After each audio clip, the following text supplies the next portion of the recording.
Ahora sí. Bienvenidos a este que va a ser un espacio de discipulado avanzado. Y entre todas las cosas que les estaba comentando antes, quería solamente decirles que a diferencia de otros grupos que tenemos, como por ejemplo Switch, que era el discipulado anterior, o Bible Online, que es devocional entre semana. Entonces, este espacio no va a ser tanto de conversación entre nosotros o de grupos, así como tenemos los cultos, sino que es más una hora como de cátedra, una hora donde yo procuro darles tanto como sea posible. No porque no aprecie conversar con ustedes, sino porque intento darles tantas herramientas como sea posible para que durante la semana ustedes puedan ir estudiando. En otras palabras, no vamos a estudiar tanto juntos como vamos a tomar el trabajo y la responsabilidad de estudiar durante la semana. Y cada vez que nos reunimos, una vez a la semana aquí, por una hora, entonces ahí yo procuro darles todo el contenido posible como para facilitarles su propio estudio. Así que estoy súper, súper feliz de que haya tanta gente. Ahorita estamos 20 y estamos 8 minutos pasadas las 30. Así que eso me agrada mucho, de que estén tantos interesados en comprometerse con algo así. Así que, ¿qué es todo esto que vamos a hacer? De cierta forma, y les voy a compartir aquí la pantalla en un momento, pero de cierta forma, hasta ahora en C3 no hemos tenido nunca discipulado avanzado. ¿Okay? Este es el primer espacio de discipulado avanzado que vamos a tener. Y creo yo que la razón por la que está tan lleno es porque muchos de ustedes en realidad sí quieren profundizar mucho más y nosotros probablemente hemos tomado otro ángulo que tiene que ver más con cubrir las bases, o sea, suponer que no conocen tanto, que no están tan interesados, pero creo que sí, hay muchísimo interés y realmente quieren profundizar más. Así que les voy a compartir mi pantalla como siempre. Espero que no les aburra mirar la pantalla, pero es básicamente esto.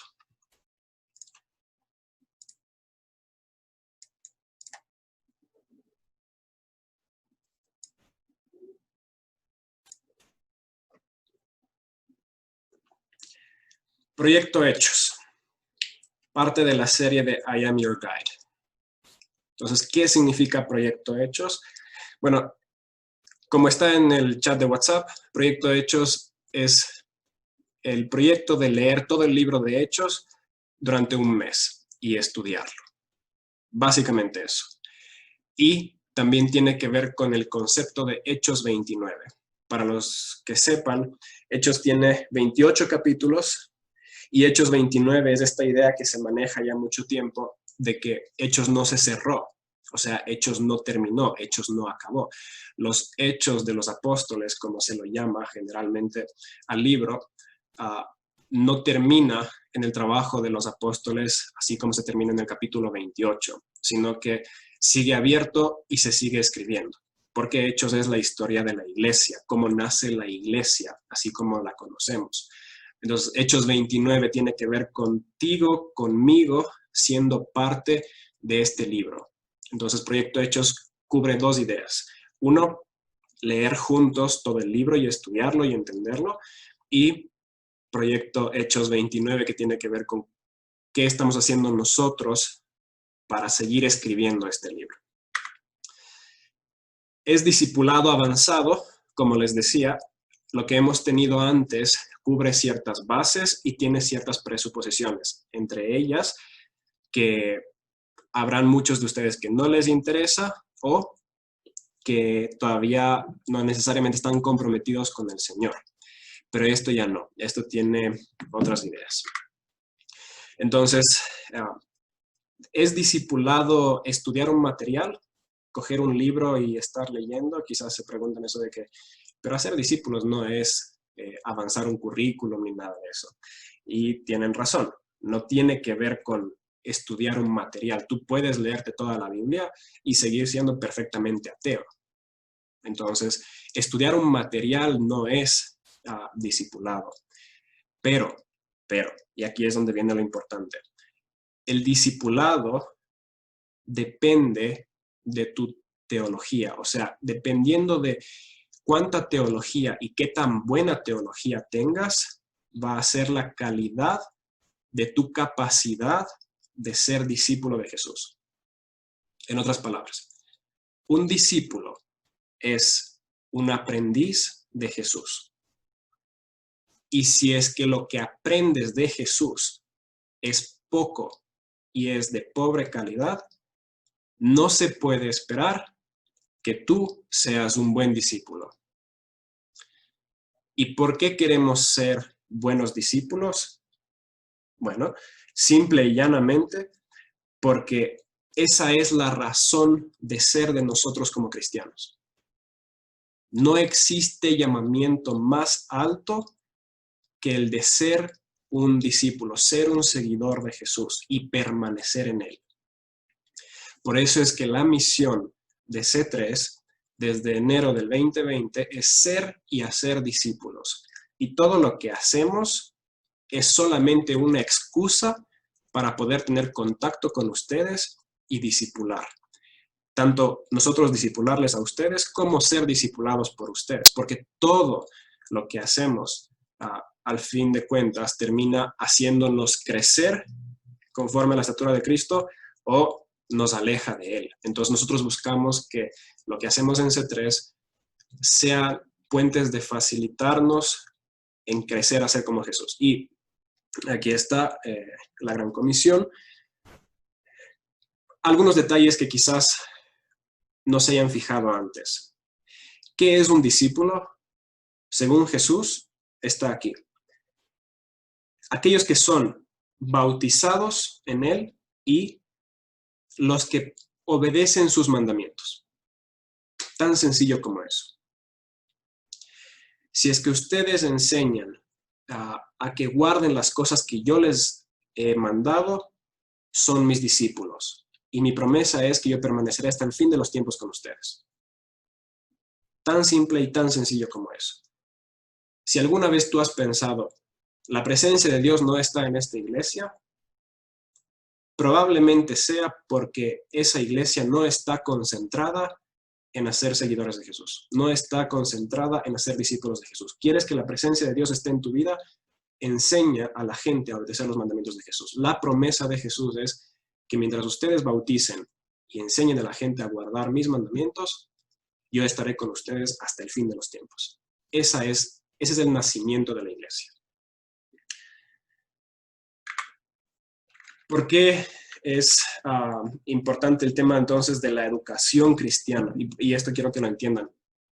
Cuando estamos hablando de este tipo de discipulado, no estamos hablando de el tipo de discipulado que hacía Jesús, que era sentarse a comer con la gente y conversar con ellos.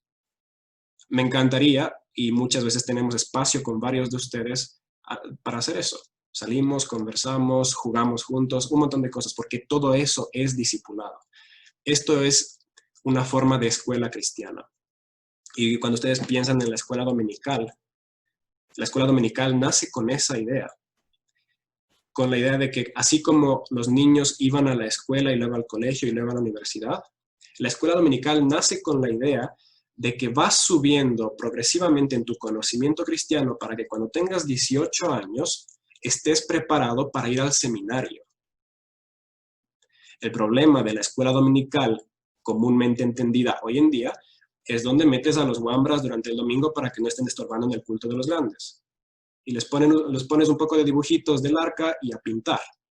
Entonces, no tienen las bases necesarias para el cristianismo. Y la importancia de la educación cristiana tiene que ver con justamente esta frase. Mientras más alta nuestra teología, más alta nuestra doxología. Muchos de ustedes quizás ni siquiera sepan qué significa doxología. La doxología significa la articulación de la adoración. O sea, son palabras y declaraciones de alabanza. En otras palabras, tú podrías ser como alguno de estos cantantes de Hillsong, donde tienes un público enorme de gente que te mira alabar al Señor, pero tener una teología tan pobre que un par de preguntas bien hechas y dudas de tu fe y renuncias a tu fe. En otras palabras, no solamente se puede predicar herejías, también se pueden cantar herejías. Por eso es que la adoración no es un tema musical. La adoración tiene que ver con un tema de obediencia, principalmente de obediencia. Y no hay mejor adorador que Jesús. Su máxima ofrenda de adoración al Padre fue su oración en Getsemaní. Yo no quiero hacer esto, pero si está dentro de tu voluntad, yo me voy a someter a ti. ¿Y saben por qué fue capaz de ese nivel de doxología, de ese nivel de adoración? Porque su conocimiento de Dios fue absolutamente superior. Su teología era absolutamente superior. En otras palabras, mientras más alta nuestra teología, más alta puede ser nuestra adoración. No fuimos creados para ser teólogos, pero sí fuimos creados para ser adoradores. El problema es que si nuestra teología es pobre, nuestra capacidad de ser adoradores va a ser igual de miserable. Existe una correlación muy fuerte entre lo que conocemos de Jesús y lo que conocemos de Dios y lo que podemos hacer por y para Él. ¿Por qué es discipulado avanzado? Bueno, espero que no se sientan demasiado insultados por estas presuposiciones, pero porque a diferencia de todo lo demás que hemos hecho en C3, esto presupone que ya eres un seguidor de Jesús. Mucho de lo que hacemos y hablamos en C3 lo manejamos desde un marco teórico donde siempre puede haber alguien nuevo, siempre puede haber alguien que está visitando la iglesia, siempre puede haber alguien que no está en la misma posición y misma referencia que quizás los que están aquí interesados en este tema. También presupone que tienes una comprensión al menos promedio de las escrituras. O sea, no eres nuevo a la Biblia. Si es que yo te digo que me des buscando 1 Corintios 15:32, sabes encontrar. Eso como mínimo. Pero no solo eso, sino que probablemente entiendes el orden cronológico de la mayor parte de sucesos de lo que sucede en el Antiguo Testamento y luego en el Nuevo Testamento, que conoces los principales personajes bíblicos, que si te hago leer el mismo texto 3 o 4 veces, no me vas a poner cara larga y decir qué aburrido que es esto. También tengo la presuposición para este grupo de avanzados que entiendes que leer la Biblia es un nivel de complejidad muy superior, abismalmente superior a leer la sección de deportes del comercio. ¿Okay? Entonces, entiendes que leer la Biblia no es leer un libro cualquiera y que justamente por estas ideas de que cualquiera puede leer la Biblia de la forma en la que le canten las ganas, entonces es que existen tantos grupos sectarios, existen tantas enseñanzas herejes y tanto abuso de poder y por ende una cultura secular que cada vez detesta más la religión. Porque el falso uso de la Biblia o el mal uso de la Biblia genera un mal cristianismo y el mal cristianismo genera un rechazo muy fuerte en la sociedad normal. También la razón por la que es avanzado esto es porque se va a cubrir bastante material y cada clase se van a tratar muchos temas y muchas ideas. En otras palabras, a diferencia de una prédica, por ejemplo, no sé si es que ustedes consideran que cuando yo predico es fácil, medio o difícil, pero muy intencionalmente procuro hablar de un solo tema y repetirlo una y otra y otra y otra vez desde todos los ángulos para que se entienda. Justamente porque sé que hay varios que no tienen ni idea de lo que estoy hablando y no puedo dispararme demasiado. Y para los que son avanzados, una prédica generalmente puede sentirse un poquito floja. Quizás necesiten más condumio. Entonces, esto va a ser uno de esos y eso significa que si te quedas en una parte, probablemente no vaya a profundizar mucho más, sino que ya paso a lo siguiente y luego a lo siguiente después de eso. También supongo que entienden que lo que voy a hacer principalmente es darles directrices y líneas generales para apoyar su estudio. En otras palabras, yo voy a pretender enseñar bastante, pero los que son avanzados no dependen del maestro. Los que son avanzados aprenden a mirar a través de los ojos del maestro un nuevo panorama y luego depende de ellos profundizar, justamente porque hay mucho material y hay muchas formas de profundizar y atacar el tema. Y si es que ustedes durante la semana no cumplen con su parte, entonces se quedarán con lo que yo pueda enseñar y de eso recordarán un 10% si es que. En cambio, si quieren ser realmente avanzados, tienen que hacer el trabajo de conseguir, o sea, minar ustedes mismos este conocimiento, esta información. Así que, ¿por qué hechos? Aquí tenemos una imagen y ustedes pueden ver un texto ahí arriba, luego un logo, luego otra imagen representativa ahí abajo y una frase. No sé para ustedes qué signifique esas flechas, pero toda esta imagen carga mucho simbolismo y contenido. Desde el fondo allá arriba, que se ve el mapa de Medio Oriente con un poco del mar Mediterráneo, que es básicamente el lugar de los hechos. El quinto libro del Nuevo Testamento se le considera Lucas 2, se le considera el evangelio más extenso.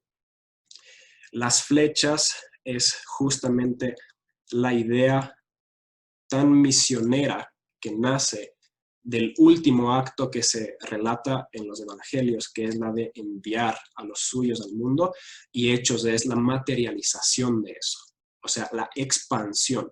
No se quedó ahí en ese monte el mensaje de Jesús. Desde ese monte se expande hacia todos lados. Luego abajo tenemos la imagen de los apóstoles orando y estas rayas ahí encima. Si es que no cachan qué son esas rayas, entonces probablemente no tengan mucho contexto de Hechos. Pero como cristianos un poco más avanzados deberían poder entender que es la representación del descenso del Espíritu Santo sobre los apóstoles, el bautismo del Espíritu Santo. Y ahí está una de las frases principales, uno de los versículos principales de todo Hechos, que es justamente recibirán el poder cuando el Espíritu Santo venga sobre ustedes. Es uno de los versículos clave.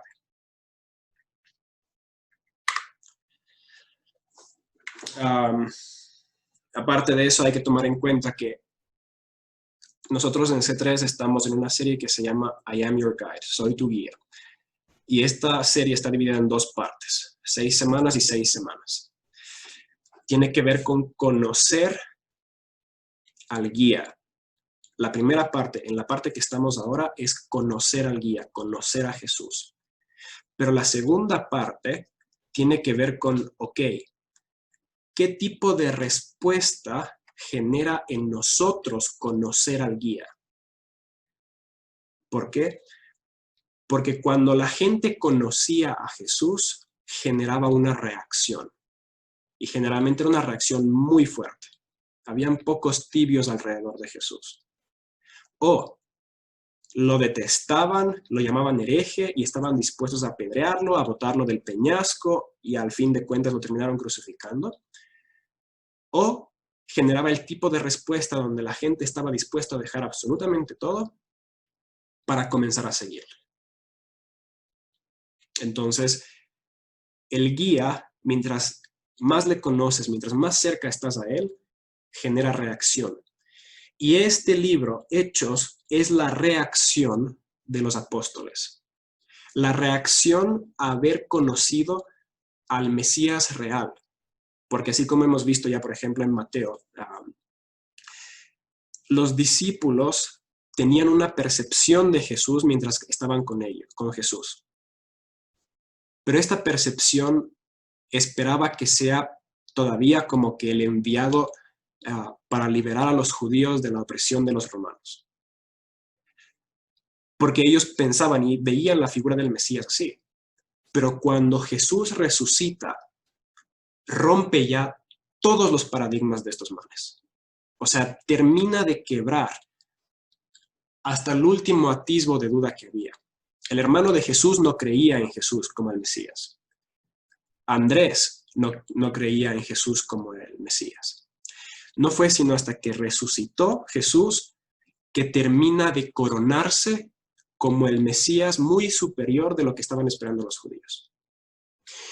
Y fue tal el impacto sobre la vida de los discípulos que luego fueron enviados, o sea, apóstoles, que se escribe un libro entero narrando los hechos de qué es lo que genera ese conocimiento, esa teología en los apóstoles.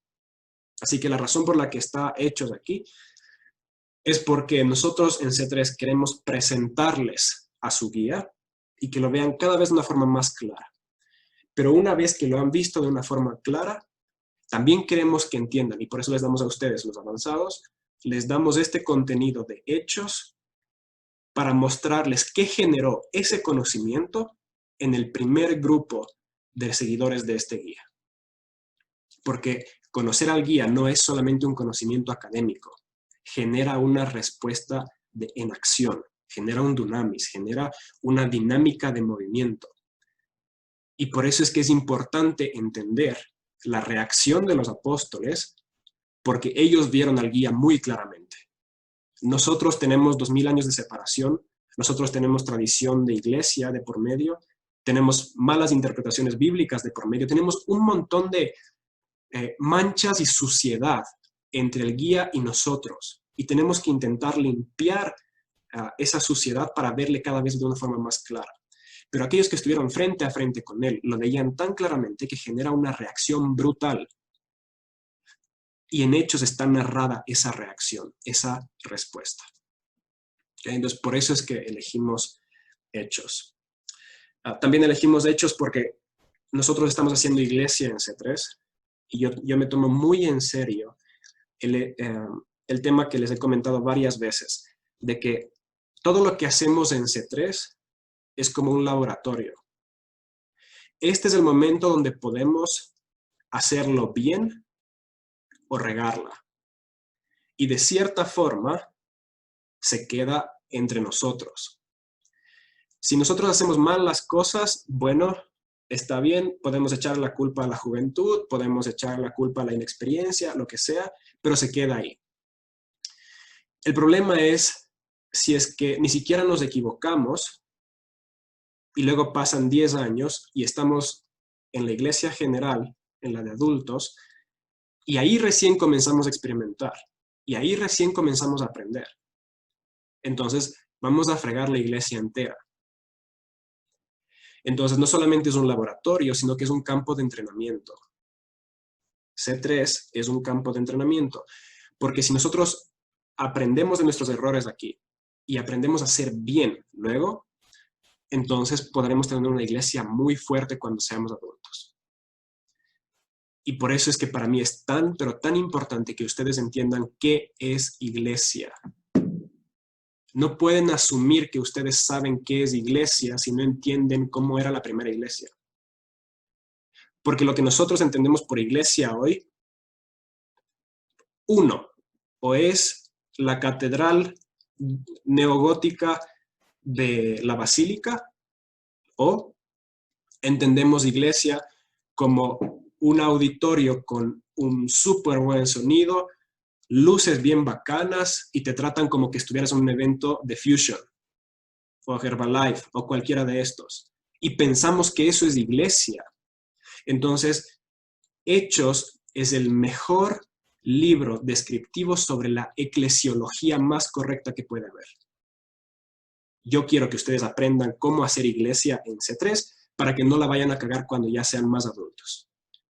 Pero para eso primero tenemos que saber qué es iglesia, y eso está narrado en Hechos.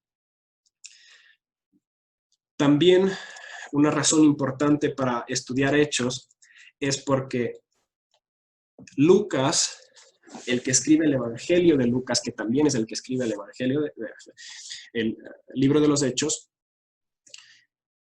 escribe para una población diferente a la de Marcos, Mateo y Juan. Lucas escribe para griegos educados. O sea, él escribe para gentiles, no está escribiendo para judíos. Y hay muchas cosas que no necesariamente se entiende de los otros evangelios que están ahí, porque tiene como público a gente que está en un paradigma judío, que entiende la Torá a la perfección, que entiende el ser el pueblo de Dios, que entiende las promesas de Dios. Pero Lucas está escribiendo a griegos que son cultos, entonces son gente de otra cultura. Nosotros somos gente de otra cultura, los judíos. Nosotros somos gentiles. Y también está el tema de que era para gente educada. O sea, Lucas era un tipo educado y escribe de una forma educada. Escribe de una forma muy sistemática.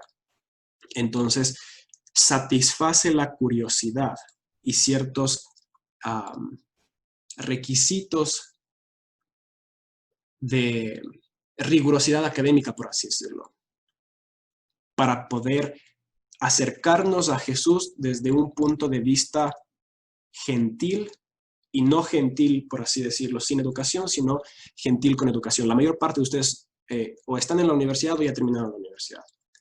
Entonces, tenemos un concepto del mundo que es bastante más desarrollado que el de un campesino del primer siglo. Por eso es que estamos estudiando Hechos. Ahora bien, una cosa es que yo les dé clases sobre qué es Hechos. Y ustedes intentan recordar todo lo que sea posible, tomar apuntes, lo que sea. Pero quiero que entiendan que más que Hechos en específico, o más que cualquier idea teológica que les pueda dar, se trata del método. O sea, la forma en la que nos acercamos al texto, la forma en la que nos acercamos a la Biblia. Lo que quiero enseñarles es cómo un cristiano maduro estudia y toma en serio las Escrituras. Quiero enseñarles qué es lo que hay en la cabeza de un cristiano que no espera que se le dé de comer una vez a la semana, sino que es un cristiano que ni siquiera necesariamente confía en su pastor o en el maestro.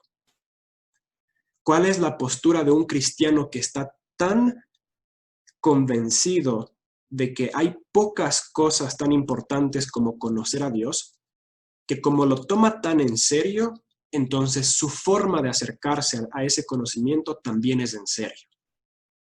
Entonces, lo mismo que vamos a hacer con Hechos, lo mismo que van a aprender en cuanto a la forma de acercarse al texto, a la rigurosidad con la que se acerca al texto, se puede aplicar a cualquiera de los otros libros de la Biblia y lo pueden hacer por su propia cuenta. En otras palabras, este es mi devocional. Copien mi sistema de devocional y entonces podrán aplicarlo a todos los demás. Esta es la forma en la que un discípulo de nivel avanzado que ya lleva 5, 10, 15, 20 años en la iglesia y está cansado de la misma cosa de siempre, las mismas prédicas sosas de siempre y todo, entonces esta es la forma en la que un cristiano que ya se conoce el mismo cuento, entonces pasa a un siguiente nivel de profundización. Entonces el método es aquí lo importante, más allá de cualquier otra cosa que podamos conversar o que les pueda pasar. No es en sí el conocimiento, sino el aprender a manejar la forma, el sistema. Así que aquí solamente hay un par de, como quien dice, pautas. Y vamos a tener método para la lectura, un método para el estudio y un método para la interpretación. Y mientras más clases tengamos, vamos a tener 4 clases, por así decirlo. Vamos a ir profundizando en estos, pero entonces les voy a, como quien dice, pintar un poco el panorama. La lectura lo vamos a hacer así. Como Hechos tiene 28 capítulos, lo mínimo que se va a esperar de ustedes es que lean un capítulo diario. ¿Sí? O sea, si es que te cuesta leer un capítulo al día de la Biblia, entonces todavía no estás en un nivel avanzado de discipulado. Si eso es difícil, entonces no es esto para ti. Eso sería el mínimo. ¿Qué sería algo bueno? Que puedas leerte de una sola corrida 3 o 4 capítulos en un día. Eso sería bueno. ¿Qué sería lo ideal? Que te puedas leer los 7 capítulos de la semana en un solo día. Y luego, cada día que pasa, por ejemplo, mañana arrancas con el capítulo del 1 al 7, ¿no es cierto? Eso sería lo ideal, que te leas mañana martes 7 capítulos. Y luego el miércoles lees el capítulo 1 en 2 versiones diferentes, o en 3 versiones diferentes. ¿Ok? Porque ese primer corrido te va a permitir ver el panorama amplio. Pero luego cuando vuelves a leer, lo que estás haciendo es una profundización de los detalles. ¿Ok? Entonces, lo mínimo que voy a esperar de ustedes es que se hayan leído una vez Hechos durante este mes. Lo ideal sería que terminen leyéndose 3, 4, 5 veces. Obviamente, espaciado.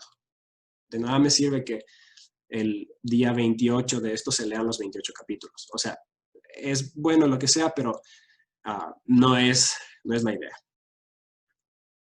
Todo esto que les estoy mostrando luego les voy a pasar a un grupo que ya les explico cómo funcionamos. Para el tema del estudio, entonces, mucho de lo que vamos a hacer tiene que ver con realmente saber. O sea, no solamente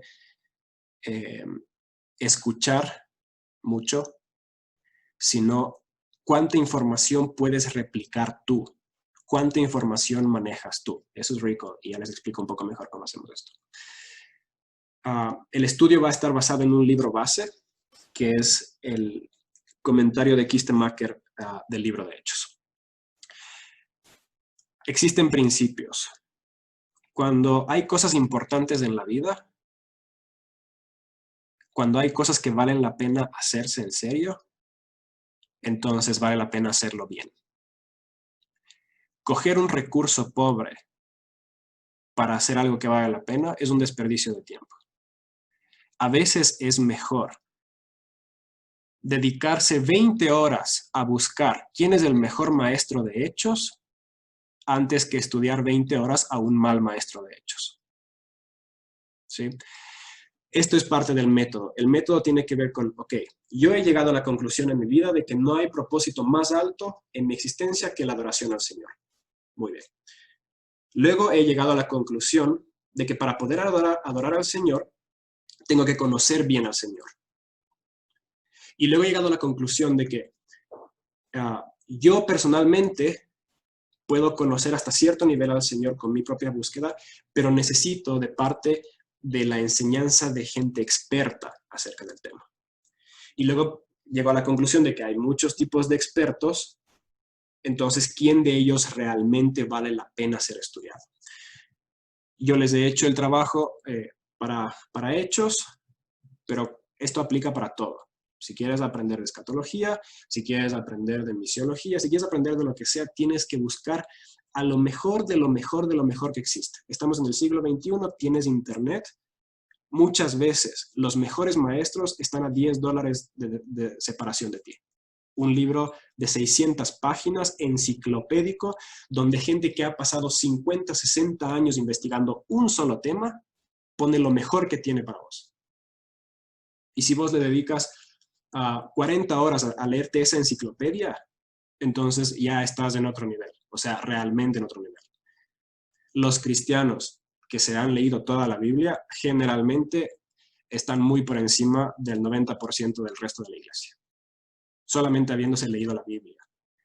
No se diga de comenzar a profundizar en cosas. Yo he llegado a la conclusión de que de toda la Biblia, no todos los libros son iguales y no todos tienen el mismo nivel de importancia. No necesito ser experto en todo de la Biblia. ¿Qué es lo más importante de la Biblia? Los evangelios. Yo personalmente voy a comenzar una vida de estudio profundo, de leer un montón de enciclopedias acerca solamente de Mateo, varias enciclopedias de Marcos, varias enciclopedias de Juan, varias enciclopedias de Lucas. El libro que vamos a trabajar en este caso es la enciclopedia de Kistemaker acerca de hechos. El Nuevo Testamento en la Biblia tiene más o menos 400 páginas. Sí, un poco menos de 400 páginas.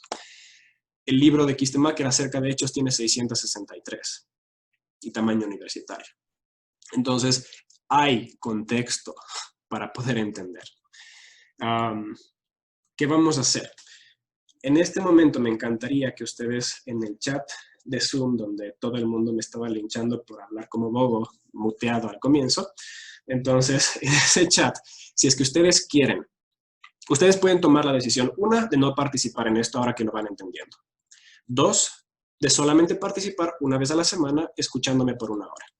O 3, coger la ruta difícil, que es participar activamente todos los días a través de esto, y para eso necesito crear un grupo nuevo donde yo les voy a estar dando tanto como quien dice la tarea como material de apoyo para que ustedes puedan profundizar. Entonces, escriban en el chat de aquí de Zoom su número de celular y su nombre para agregarles en el grupo de WhatsApp que voy a crear más noche, y entonces a través de eso puedo mantener la comunicación durante la semana. Entonces ahí voy a estar mandando material del libro base de Kistemaker. También voy a estar mandando algunos otros artículos, otros videos y cositas así. Y ahí voy a explicar acerca de ciertas herramientas que tienen que ver con la interpretación para que vayan practicando en el momento que van leyendo. Porque una cosa es solamente leer y otra cosa es aplicarle a eso herramientas de interpretación. Entonces, vamos por ahí. Luego, en las reuniones, en estas reuniones que vamos a tener, que van a ser pocas, pero creo que va a ser bueno, vamos a tener principios de lectura bíblica, como les decía en el mensaje de WhatsApp. No se trata tanto del libro de Hechos y de la teología que les pueda enseñar. Se trata de tomar un libro y realmente estudiarlo de una forma como lo hace un discípulo avanzado. Entonces, en estas reuniones, mucho de lo que voy a hacer es enseñar principios de lectura bíblica para que eso vaya creciendo en ustedes y sea una herramienta que ustedes puedan utilizar siempre. También vamos a hacer, si es que ahora, por ejemplo, leemos del capítulo 1 al 7, el siguiente martes voy a hacer como quien dice, un realce y menciones de los temas más importantes y darles contexto a eso. ¿Ok? Entonces, para esto son estas reuniones. 1, para aprender las herramientas de interpretación, y 2, para hacer el comentario acerca del texto de Hechos. Van a haber cosas que a ustedes les sorprenda, que ustedes se queden como chuta, ¿y por qué esto no hay en nuestra iglesia? ¿O nosotros también creemos en esto? ¿O qué implica esto en cuanto a la ética de Dios? Por ejemplo, Ananías y Zafira, cosas así. Entonces, van a haber muchas cosas que no necesariamente podamos conversarlo o que yo no pueda topar o enseñar, pero al final de la reunión, generalmente la reunión voy a intentar apuntar que dure 1 hora. Más no va a ser. No les voy a cansar ni robar su tiempo. Procuro arrancar en punto a las 35, a las 30 abro la sala, a las 35 arrancamos y nos vamos hasta las 8:30 en punto. De ahí, si es que quedan preguntas o alguna cosa, voy a abrir la sala 15 minutos más para que hagan preguntas o comentarios o lo que sea. Si no hay nada, entonces ahí se acaba. Pero ustedes son libres de irse a las 8:30. Para eso sirven estas reuniones. El tema de la interpretación. Y aquí es importante esto, entenderlo de una vez por todas. A la interpretación, como les dije, la Biblia es muy compleja. No es leer cualquier artículo, no es leer un anuncio. Y existen muchas herramientas y existen muchos principios de interpretación y no podemos aprenderlos todo de una sola vez. Eso significa que las herramientas que les dé va a ser progresivo y cada vez va a ser más amplio. No quiero sobrecargarles, darles al comienzo lo mejorcito y luego ir ampliando. Entonces no se desesperen de que al principio pueda parecer muy sencillo o que no parezca tener mucho sentido. Va a ser progresivo. Luego, la interpretación, mi escuela de interpretación está basada en el tema contextual. Y los principios contextuales de interpretación tienen círculos de contexto. Desde los más como que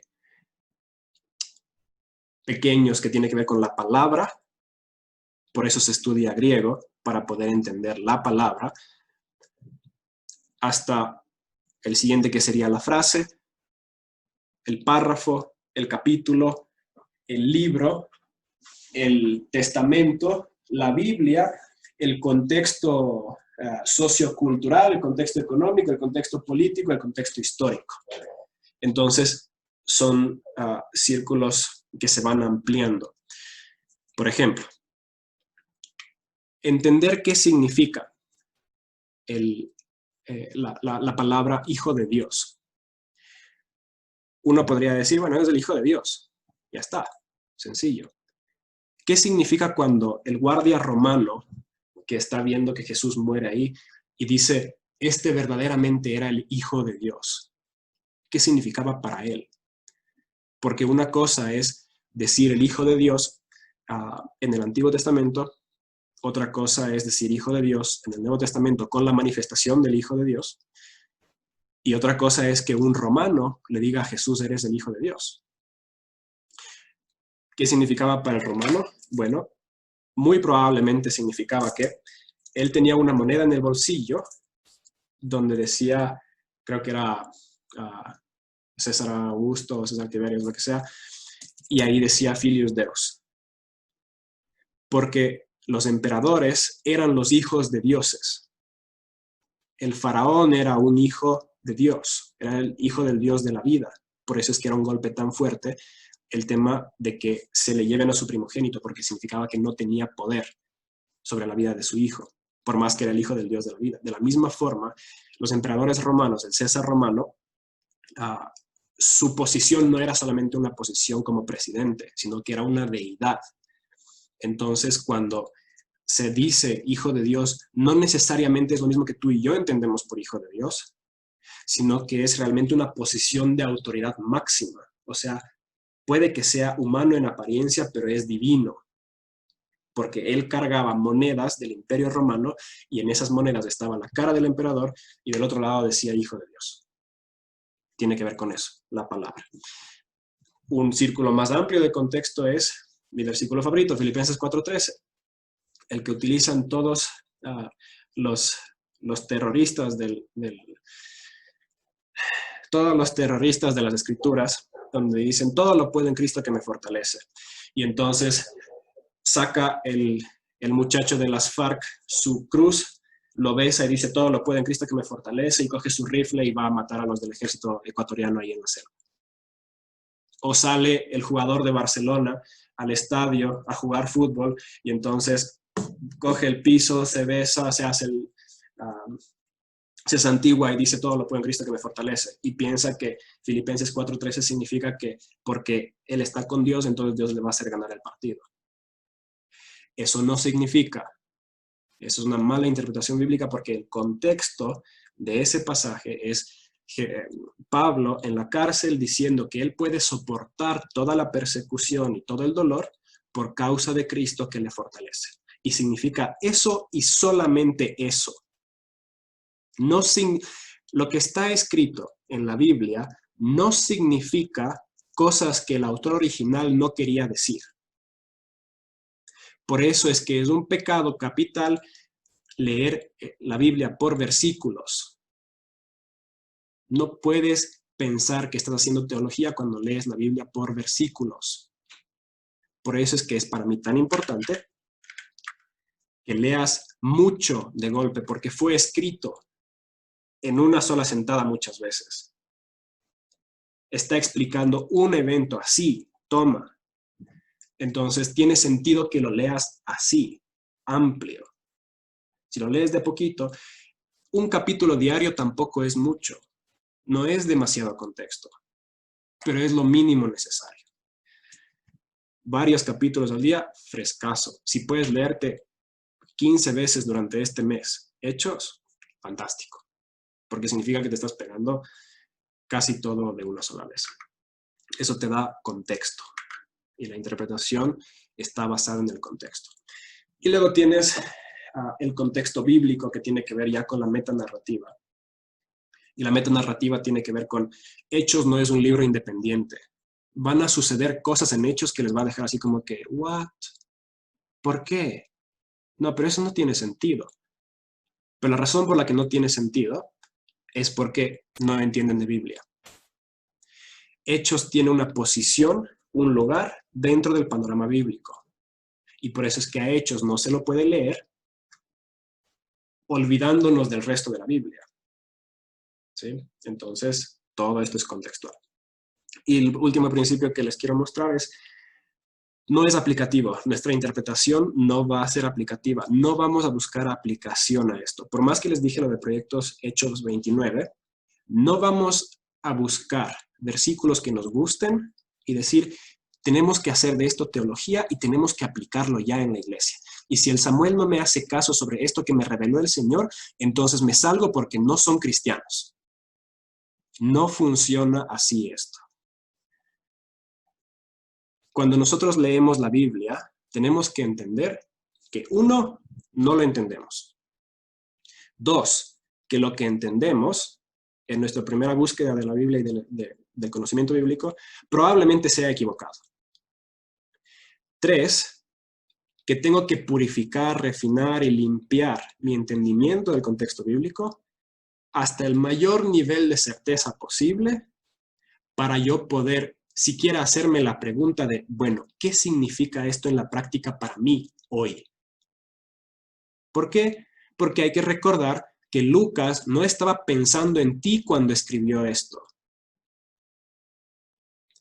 No hay enseñanzas sobre cómo ser un cristiano en redes sociales en Hechos.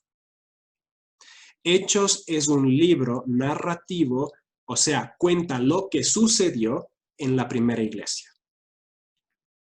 Ahora bien, si eso te impacta y te llega y te afecta, es importante que lo que te llega y te afecta sea lo correcto, para que en base a eso tú seas transformado en esencia y de tu esencia nazca una nueva aplicación, salga una aplicación cristiana en el siglo XXI. Es como cuando uno va al cine y mira una película buenísima. La película en sí no necesariamente tiene una enseñanza directa de ve y haz esto. El Joker, por ejemplo.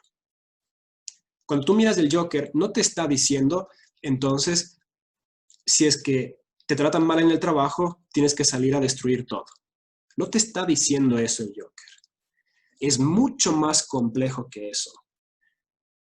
Generalmente lo que hacen las buenas historias, lo que hacen las buenas narraciones, es que te dejan ver el mundo con ojos de otras personas, en situaciones difíciles, en situaciones extremas.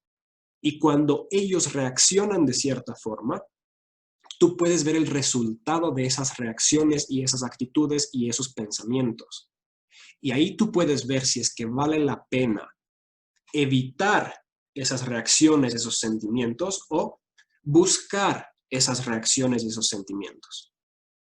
Entonces, cuando leamos Hechos, una de las partes más importantes de lo que tiene que ver con la interpretación ahí es, vamos a buscar hacer exégesis, y la exégesis significa sacar el significado del texto, pero no buscamos la aplicación. Yo no voy a terminar las reuniones diciendo, y esto significa que ustedes no tienen que hacer esto, esto y esto y tales. ¿Sí? Porque primero hemos de entender y luego una historia bien entendida generalmente produce un buen resultado. ¿Okay? Les dije que parte de nuestro método de estudio va a ser el método Recall, que tiene que ver no cuánto puedes escuchar, sino cuánto puedes tú mismo generar. Así que les voy a dar exactamente 2 minutos para que escriban todo lo que saben de Hechos, todo lo que recuerdan de Hechos, desde el escritor, el lugar, los personajes, todo lo que puedan recordar. Así que saquen papelitos si es que todavía no tienen escrito las cosas que sucedieron, los diferentes sucesos, todo eso.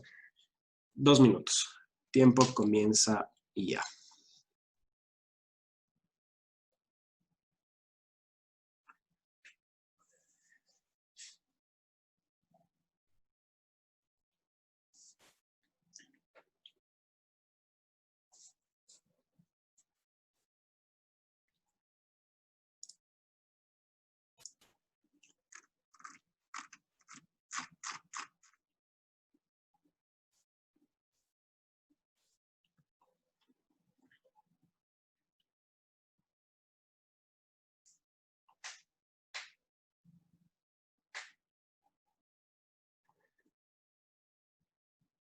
Medio minuto más.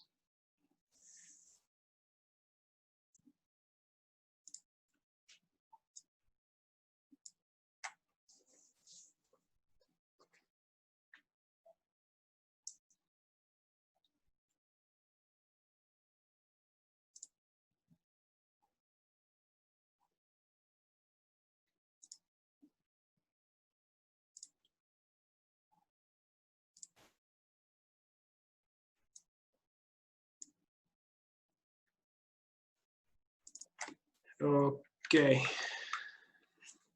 Listo. Probablemente a algunos les faltó tiempo, otros quizás estaban desde el principio como que chuta, comenzamos mal. Sea como sea, probablemente no tengan clara la estructura de Hechos, probablemente no tengan clara los eventos más importantes de Hechos. Quizás algunos recuerdan cuál es el arranque de Hechos, o sea, desde dónde comienza. Pero esta es la forma en la que vamos a intentar minar la información para que realmente sea nuestra. Vamos a leer e intentar estructurarlo tan bien en nuestro alma que podamos utilizar el texto. No solamente ser consumidores pasivos del texto, sino que realmente sea algo que lo utilizamos como deseemos. O sea, cuando haya alguien que está dudando, por ejemplo, de la validez de lo que hacían o decían los primeros apóstoles. No, pero es que eran un montón de locos que querían que Jesús sea el Mesías. Entonces, realmente manejar la información significa que tú puedas coger como referencia a Gamaliel, el primer apologeta, por así decirlo, del Nuevo Testamento, que ni siquiera era de los seguidores de Jesús. Era uno de los escribanos. Era uno de los que estaba ahí dispuesto para matar a los discípulos de Jesús. Pero en vez de que permita que se les mate a los discípulos de Jesús, porque comenzaron a predicar esto de que ellos habían matado a Jesús, porque los otros escribanos querían matar a los discípulos por decir esas cosas, Gamaliel, siendo uno de los viejos de los escribanos, dice, bueno, ya hubieron otros como Jesús. Súper interesante. Ya hubieron otros como Jesús, y cuando matamos a su líder, sus seguidores se dispersaron. Entonces, hagamos esto. Si es que los seguidores de Jesús realmente son solamente un montón de charlatanes, entonces también se van a dispersar porque ya matamos a Jesús. Pero si en realidad es de Dios, es mejor que no les hagamos nada a estos hombres, a estos discípulos de Jesús, porque tendríamos que estar luchando contra Dios. Y él, sin darse cuenta, hace uno de los mejores argumentos para la validez de lo que hablaban estos hombres ignorantes, así como ellos lo decían. Y eso es, poder utilizar esto en una conversación con tus panas. Es muy buena información. Así que yo espero que ustedes manejen súper bien los evangelios y esto que complemente su conocimiento de los evangelios porque es la continuación. Si no manejan muy bien los evangelios, está bien, lo entendemos. Ya haremos lo que sea necesario para volvernos todos expertos en los evangelios. Pero esto vamos a intentar hacer. Así que voy a abrir la sala. Son las 8:33. Tenía pantalla completa, no podía verla ahora. Pero, gracias por estar. Estamos 27 personas, de las cuales yo soy 2 porque tengo 2 computadoras activas. Así que estamos 25 personas y eso me anima mucho, me gusta mucho. Si es que por alguna razón ustedes un martes no pueden estar, yo estoy grabando cada reunión y lo voy a colgar en YouTube de C3 para que puedan ponerse al tanto. Pero sería importante que se comporten como discípulos avanzados que no dejan botadas las cosas. O sea, esto es un proyecto de un mes. No son 4 años como en la universidad, no es una carrera de 40 años en una empresa, es un mes. Así que procuren comprometerse con esto bien y lo llevamos hasta buen puerto, ¿les parece? Muchas gracias. Espero que les sirva. Son libres de irse. Esto se acaba aquí. Solamente voy a hacer una oración. Y si es que quieren, entonces, luego de la oración, o se van, o si es que tienen alguna pregunta, voy a desmutearles como para que hagan cualquier comentario o aclarar cualquier cosa. Gracias, Padre, porque podemos servirte. Gracias porque podemos hacer esto juntos. Te pedimos en el nombre de Jesús que realmente aprendamos lo que es importante para ti y a través de eso nosotros hacer bien iglesia y cumplir con nuestra parte, no solamente de ser discípulos, sino de mostrarle al mundo la luz del Maestro y que nosotros podamos reflejar tu luz y que la gente te conozca a través de nosotros y así cumplir con nuestro rol como iglesia. Que la gente realmente, cuando nos vea, no diga, chuta, estos cristianitos, sino que se puedan enamorar de ti, que es lo único que nos importa, que es lo único sublime que existe en esta vida, que es lo único que vale la pena realmente perder la vida haciendo.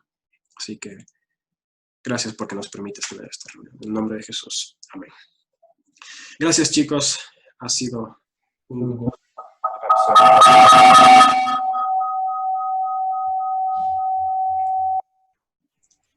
Sabrán disculpar.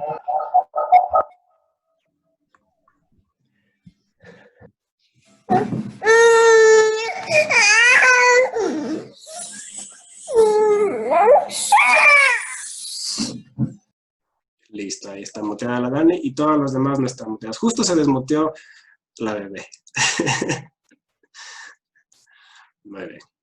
Pero ahí está. Gracias, chicos.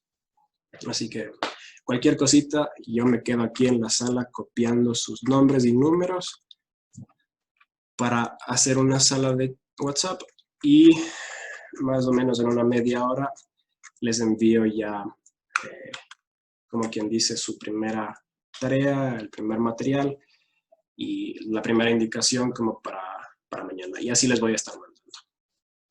Y déjenme ver.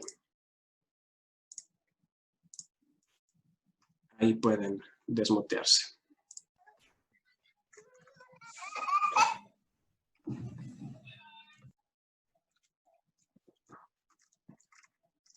Me imagino que todo estuvo clarito, entonces. Samu, yo tengo una pregunta. ¿Bien? Ya que nadie dice nada, Cacho. Verás, en esta parte de la interpretación, la tercera parte que dice no aplicativo, o sea, te referías, o sea, sí, yo entendí que tú como líder no es que nos vas a decir como que vamos a coger este versículo y todos vamos a aplicar, pero yo entiendo que, por ejemplo, cada uno tiene distintas necesidades, ¿no es cierto? Y si de algún capítulo algo como que le llegó o lo impactó y dice como que, ok, esto está súper bien y lo puedo aplicar para mi vida, o sea, pero de forma personal, no es que va a decir como que grupo tenemos que aplicar esto, o sea, ¿eso sí es como que válido o cómo? Porque esa Ya, parte... esa es una buena pregunta. Yo voy a procurar no hacer teología aplicativa. Sí voy a enseñar teología, pero no voy a decirles qué significa esto para tu vida práctica. Ahora bien, mientras ustedes vayan leyendo, va a suceder una cosa, dos cosas. Una, la palabra del Señor te va a hablar y la palabra del Señor tiene ese bello poder de hacernos mejores personas, de purificar nuestras almas, de enseñarnos lo importante, etcétera, etcétera, etcétera. Entonces, cuando uno lee la palabra, realmente te transforma y produce reacción. Pero también puede suceder de que no sea el Señor hablándote, sino tus prejuicios, tu entendimiento, tu historia como cristiano hablando. Entonces, por eso digo que hay que tener cuidado de buscar la aplicación del texto. Ese no tiene que ser el énfasis. O sea, uno tiene que tener cuidado de que si es que yo leo qué sucedió entre Felipe y el etíope, de no entenderlo como un mandamiento, porque es fácil que los cristianos le busquemos el mandamiento a toda la Biblia, pensando que la Biblia es un libro de mandamientos. Pero no, hay partes que son mandamientos, pero son muy limitados y son muy claros. Esos son el Decálogo, los 10 mandamientos en el Antiguo Testamento y el Sermón del Monte en el Nuevo Testamento. Esos son los dos más claros, pero esos son normativos, son normas, es explicación y lo que deberías hacer o debes hacer. Pero hay otras partes que son poéticas, como los salmos, y hay otros que son narrativos, como hechos. Entonces, no caigamos en el error de los cristianos amateur de buscar la aplicación a cada versículo. Me acuerdo de un debate que tuve hace como 5 años con un man de Facebook, y el man decía, no, es que de todo se puede sacar una enseñanza y un mandamiento. En Tito, creo que es, al final Pablo le pide que se vaya a visitarla a no sé quién y que le dé trayendo su espada y su capa. Yo le digo, ok, ¿cómo sacas mandamiento de eso? Y ahí comenzó a hacer malabares hermenéuticos para poder darme una enseñanza, un mandamiento de parte de Dios de algo que era una petición del mismo nivel como que yo le escribiera un WhatsApp a la Andre de que cuando vaya a la iglesia me lleve una flash, que necesito pasar un documento. Y pensar que eso es norma teológica para la iglesia de todo el mundo, en todos los tiempos. Y no es así. Entonces, hay que tener cuidado de cuándo el Señor nos está hablando, porque el Señor nos habla, el Espíritu Santo nos habla a través de las Escrituras, y cuándo es nuestro emocionalismo, cuándo es nuestras malas ideas. A eso me refiero con no aplicativo.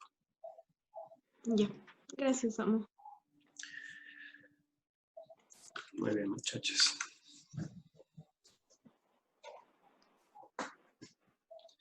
Sí, ¿tú nomás?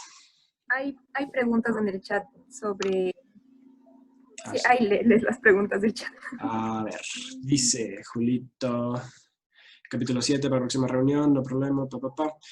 A ver, yo ahorita hago el chat de WhatsApp y les voy a enviar el primer contenido. Y eso incluye las explicaciones para la siguiente semana y también incluye el link al video de Proyecto Biblia que incluye la primera parte de Hechos y también un extracto del libro de Kistemaker de ciertos pedazos de contexto.